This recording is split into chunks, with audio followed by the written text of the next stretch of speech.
Finimizers, welcome to another Finimize Live. My name's Russell, Global Analyst here at Finimize, and I'm happy to host today's event on decoding digital asset trends in turbulent markets with our partner 21 Shares. If you're not familiar with 21 Shares, they're a world-leading issuer of cryptocurrency exchange-traded products, providing a comprehensive suite of crypto investment vehicles for institutional and retail investors. The company pioneered the first physically backed crypto ETP in 2018, and today has the largest product range globally that offers investors innovative solutions into the crypto market. It's got offices in Zurich, New York, and London. It boasts a multidisciplinary team of entrepreneurs, engineers, researchers, and financial professionals. Their goal is to bridge the gap between traditional finance, TradFi, and decentralized finance, DeFi, through a collaborative approach. You can find out more about them in the link in the chat. Now, of course, no finance event is complete without a quick disclaimer. Your capital is at risk, this isn't financial advice, and your tax treatment depends on your individual circumstances and may be subject to change. With all that out the way, I'm really pleased to introduce today's guest. We're joined by Adrian Fritz. Adrian is the Chief Investment Strategist at 21 Shares, responsible for shaping the firm's global market outlook and communicating its investment narratives across digital assets.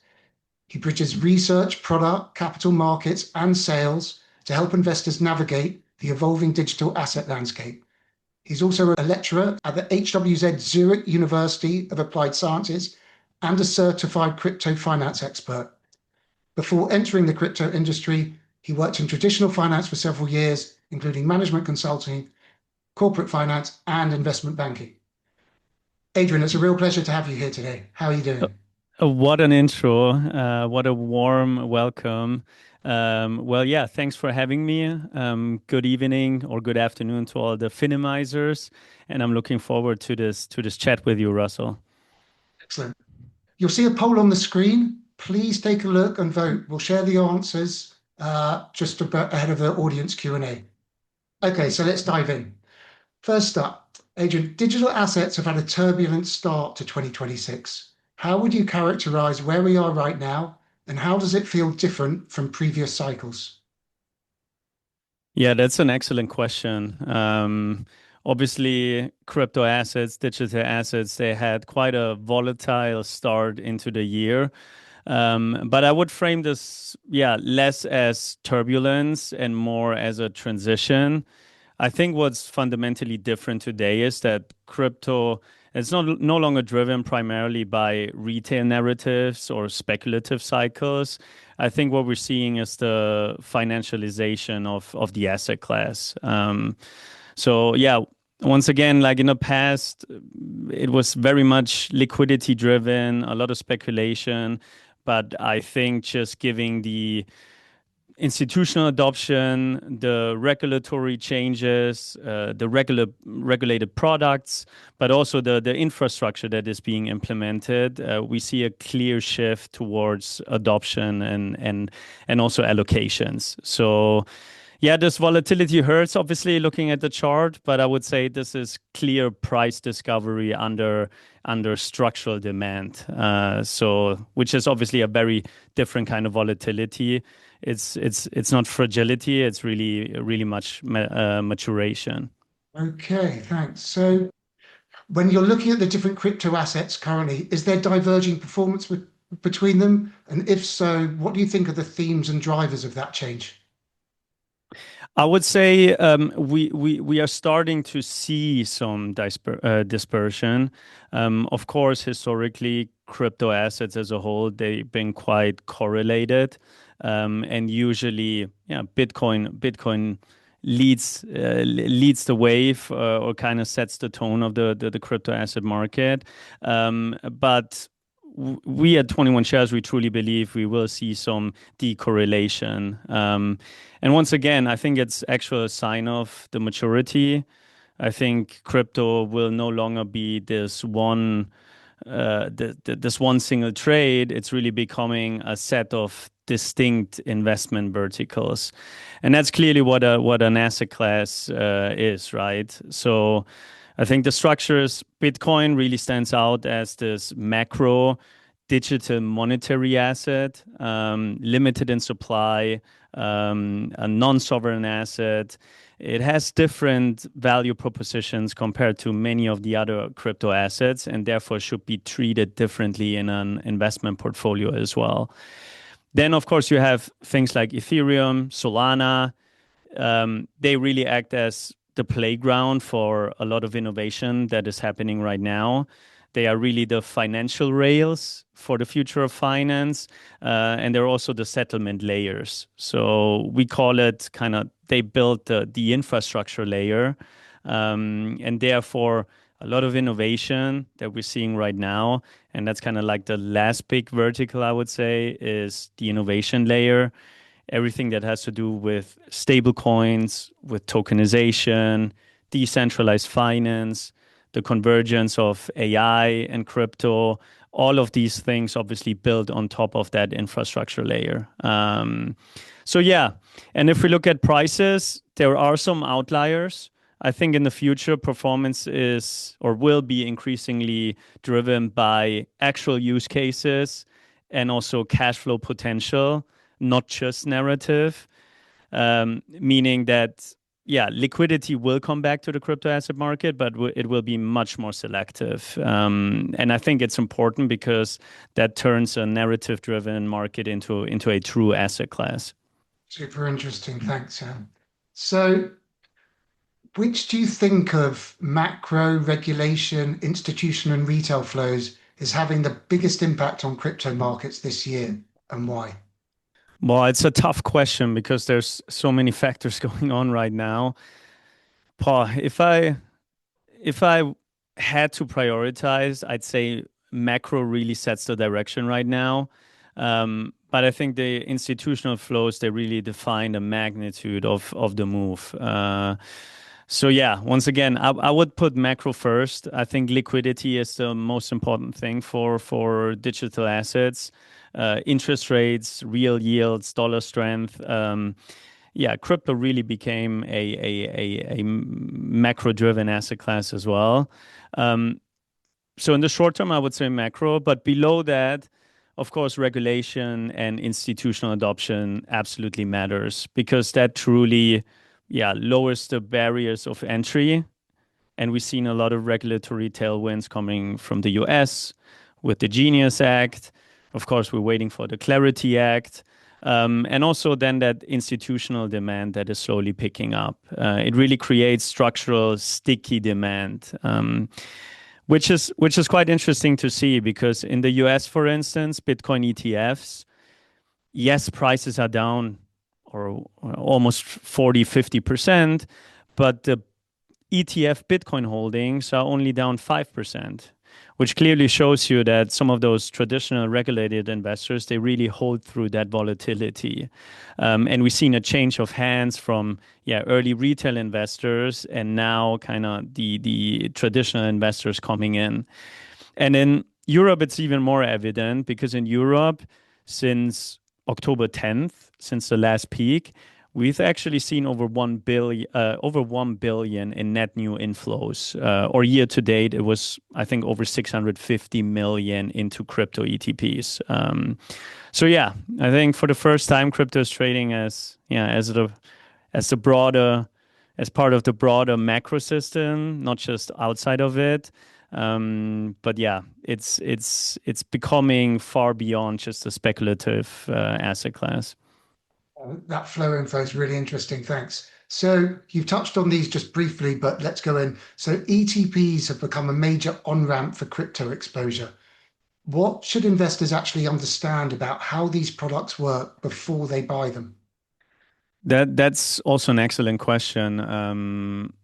Obviously, ETPs and ETFs, they have been quite a game changer because they've clearly made crypto accessible. And when I say accessible, especially for traditional investors.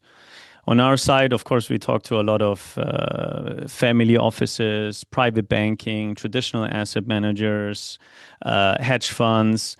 And a lot of times they don't want to deal with the complexity or the technical hurdles of the crypto asset space, which I understand. And that's kind of where ETPs and ETFs kick in. They make it very easy to get exposure and make it part of your multi-asset portfolio. But there's definitely nuances. I think what's important to understand is, or what investors should be careful about is, what exposure do these products actually have? Some of those can be synthetic. Others are actually spot and physically backed. Then also, who actually holds the underlying assets? So the custody part and the counterparties are really, really important.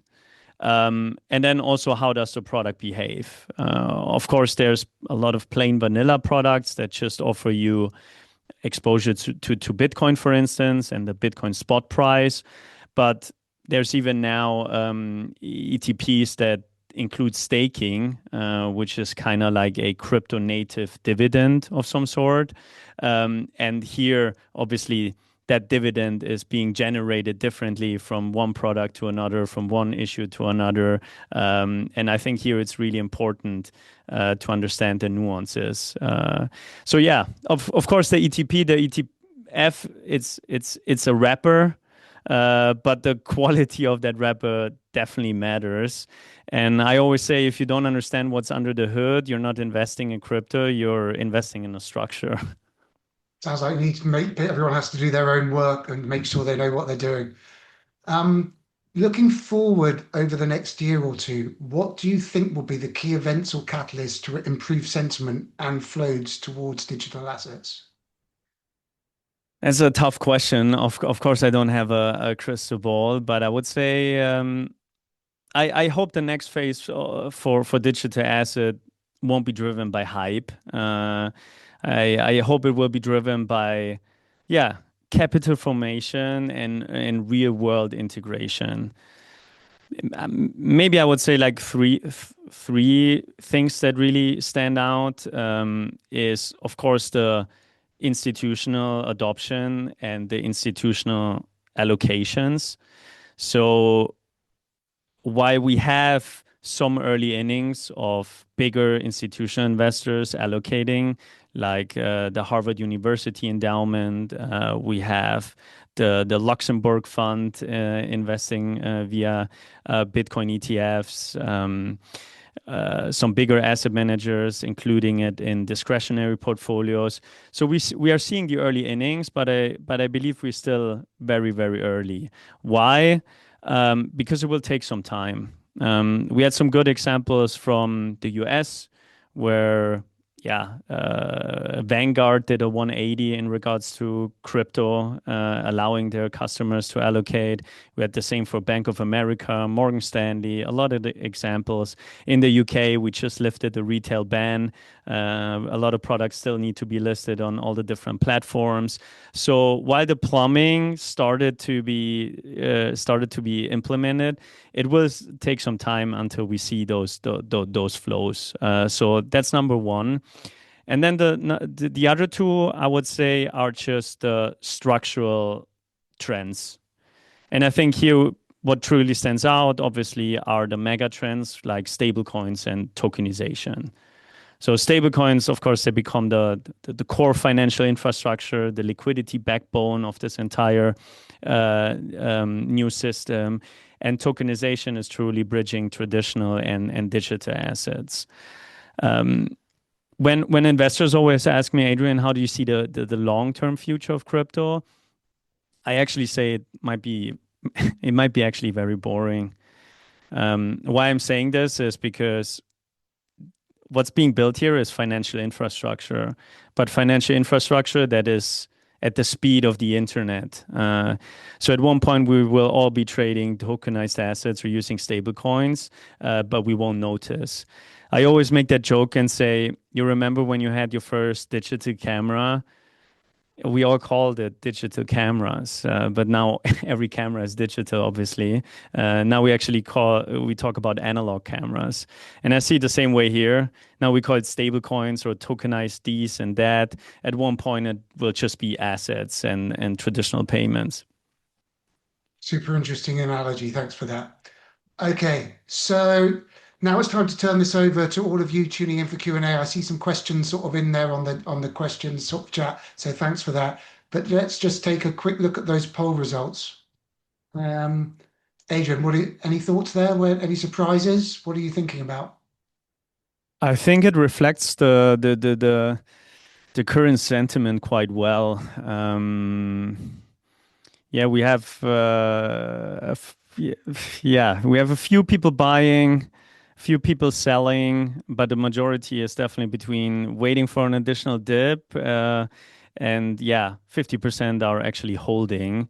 So yeah, I'm not surprised by that, I would say. Okay, good.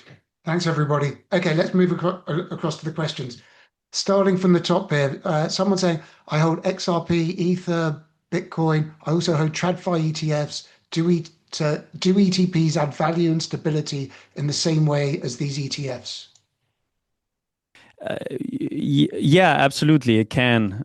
So once again, I would say one big advantage is just convenience. Obviously, if you have your ETFs or ETPs in a traditional brokerage account, you can simply add your crypto exposure here and look at it from a multi-asset portfolio approach. There's no need for a second account, a second yeah,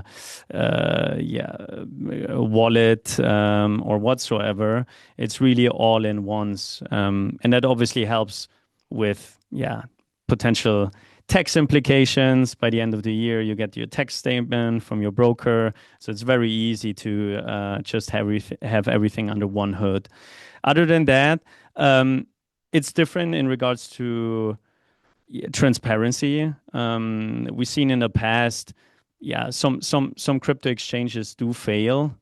While we here obviously have a very traditional setup, we work together with traditional market makers and authorized participants. It's the same structure than any other ETF has almost, with some crypto nuances, and therefore it obviously gives a lot of yeah peace of mind to traditional investors.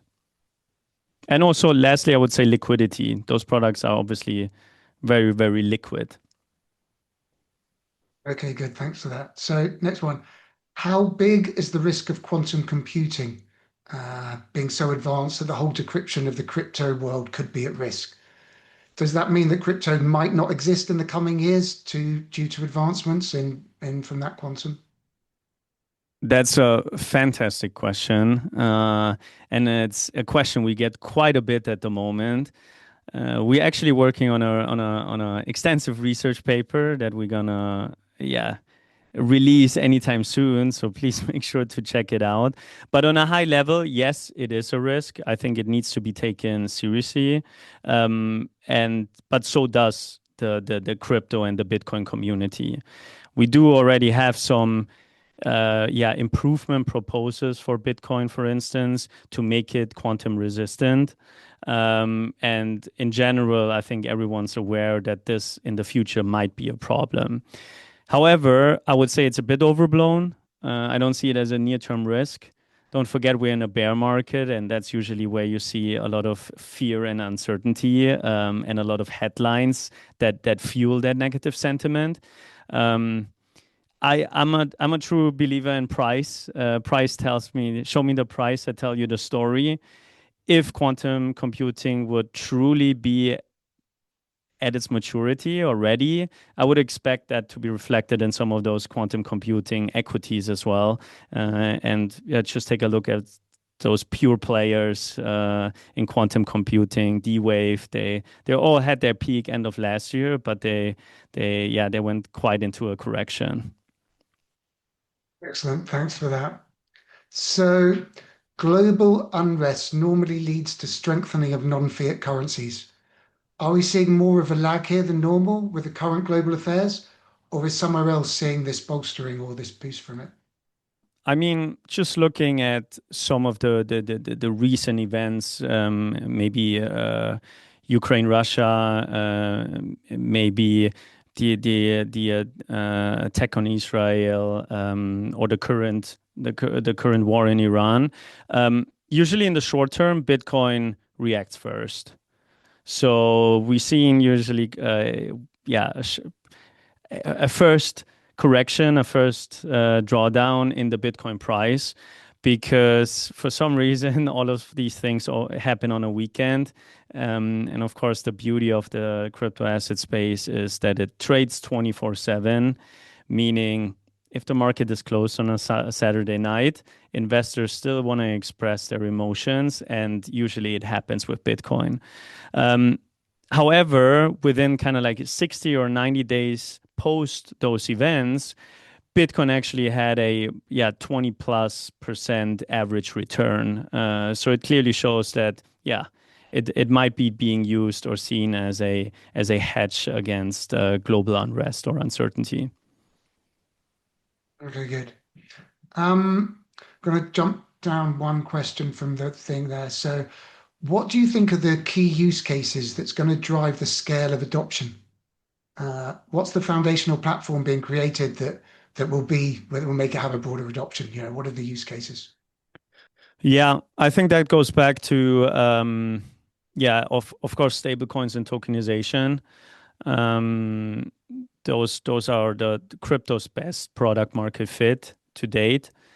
And yeah, the winning platforms at the moment, it is still Ethereum.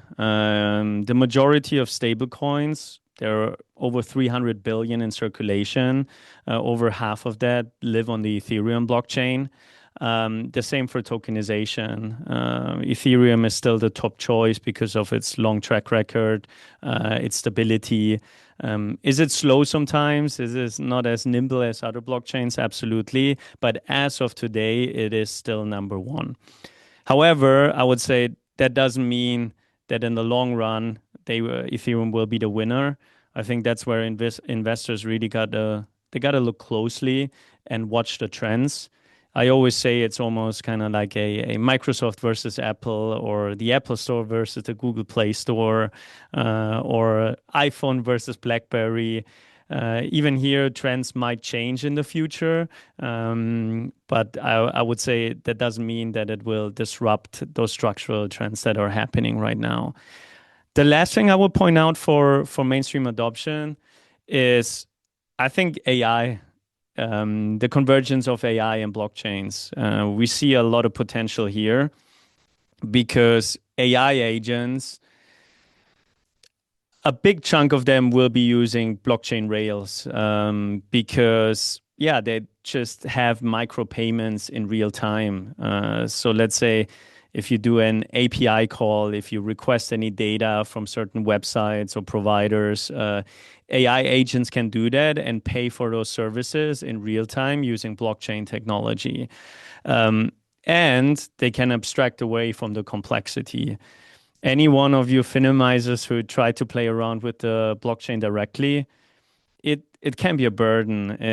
There's still a massive technical hurdle.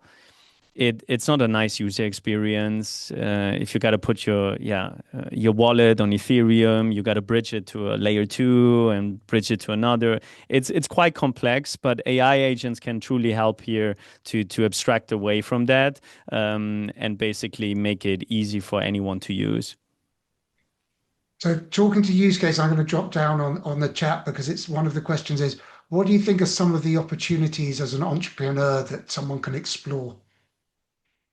Wow, that's a wonderful question. I mean, I would say we're still early. I mean, in regards to tokenization, the convergence to AI and crypto, stable coins.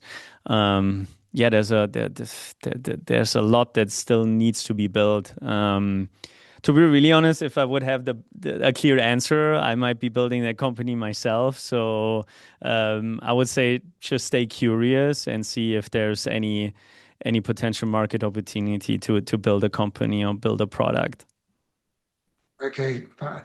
There's a few questions here about the different cryptos. Which one do you like more than the other? And but trying to bring it all together. One of the questions specifically relating to it is regulation impacting sort of Bitcoin or Ether over the next 2 to 3 years. Do you see the regulation that's sort of improving one over the other? One's got favorable tailwinds or headwinds? Yeah. Um, I think we did quite some progress in regards to regulation. Of course, regulation is always a delicate topic because it could also stifle the speed of innovation. We also still see some discrepancy between, for instance, the regulation in the US, Europe, and the UK.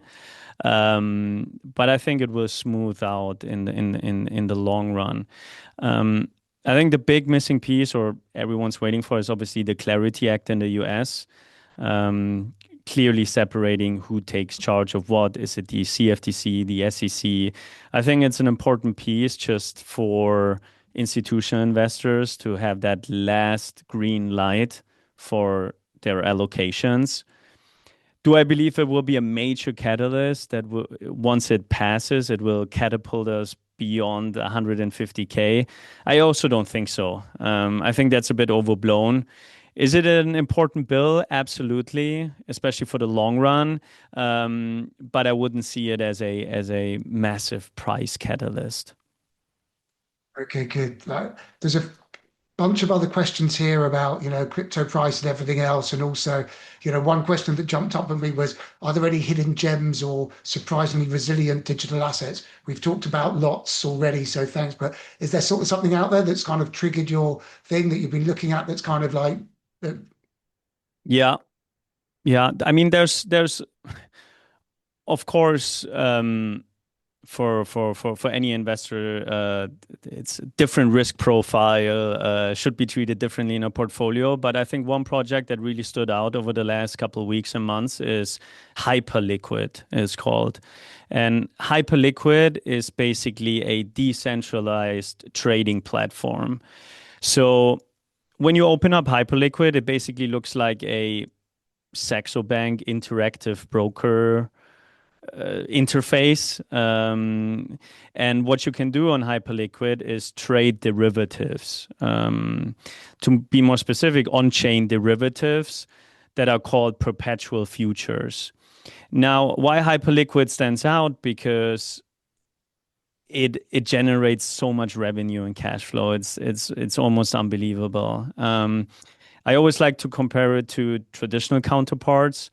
So for instance, hyperliquid in last year, they did over 1.1 billion in transaction fees. If you compare it to the CME, the Chicago Mercantile Exchange, they did over 5 billion in transaction fees. So quite a bit more still.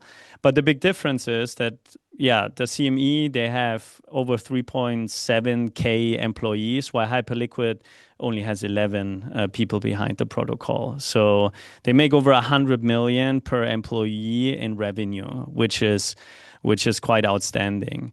And they did some smart moves recently because they expanded beyond crypto. So for a long time, you could only trade derivatives on crypto assets, Bitcoin, Ethereum, and many others. But now they also expanded into traditional assets. So now you can trade commodities, you can trade oil, gold, even some stocks. And during the last commodity boom, when silver went up like crazy, Hyperliquid did like 2 billion in transaction volume and generated over 50 million in transaction fees. And something similar happened recently with oil as well. And it's reflected in price as well. Hyperliquid is one of the assets that, are almost decorrelated to the other crypto assets. It's actually up. But for us, we just love it because it showcases the capital efficiency of those operating models. And it's a more tangible kind of example for traditional investors to understand what is being built here. Will it be the winner in the long run? I don't know. But for now, for me, it's one of the projects that clearly stand out. That's excellent. A hidden gem sort of amongst everything else. I'm afraid that's all the time we have today. Thanks for all your questions. Thank you, Adrian, for answering them. Thanks for joining us. And I look forward to seeing you at future events. Thank you again. Thank you.